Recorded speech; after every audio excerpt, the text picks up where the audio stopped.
حضرت فاطمہ بیان کرتی ہیں اور کہتی ہیں کہ ایک دفعہ حضرت علی نے ہمارے گھر ایک مہمان کو دعوت دی اور مجھ سے کہا کہ فاطمہ ہمارے گھر ایک مہمان آ رہا ہے۔ حضرت فاطمہ کہتی ہیں کہ جب میں نے یہ بات سنی تو سنتے ساتھ میں نے اس مہمان کے لیے کھانا بنانا شروع کر دیا، لیکن میرے دل میں ایک خواہش جاگی۔ پھر میں حضرت علی کے پاس گئی اور کہا کہ اے علی، آپ میرے خاوند ہیں، کیا آپ میری ایک خواہش پوری کریں گے؟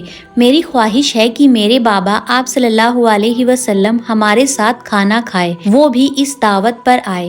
حضرت علی نے جب حضرت فاطمہ کی یہ خواہش سنی تو آپ صلی اللہ علیہ وسلم کو دعوت دی گئی۔ آپ صلی اللہ علیہ وسلم کو جب حضرت فاطمہ کا پیغام ملا تو وہ حضرت فاطمہ کے گھر آئے، لیکن حضرت فاطمہ کے گھر کے دروازے سے لوٹ گئے۔ حضرت فاطمہ کہتی ہیں کہ جب میں نے اپنے بابا کو دروازے سے واپس جاتے دیکھا تو میں ان کے پیچھے گئی۔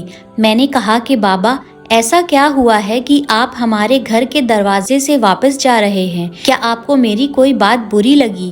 کیا میرا کوئی عمل آپ کو برا لگا ہے جو آپ مجھ سے ناراض ہو گئے؟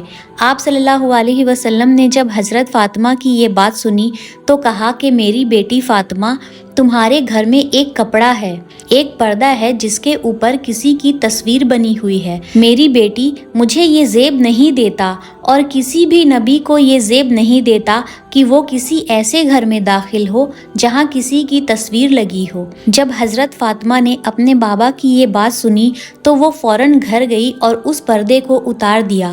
اس کے بعد حضرت فاطمہ نے آپ صلی اللہ علیہ وسلم کو دوبارہ دعوت دی اور پھر آپ صلی اللہ علیہ وسلم مسکراتے ہوئے گھر کے اندر داخل ہوئے اور سب کے ساتھ بیٹھ کر کھانا کھایا۔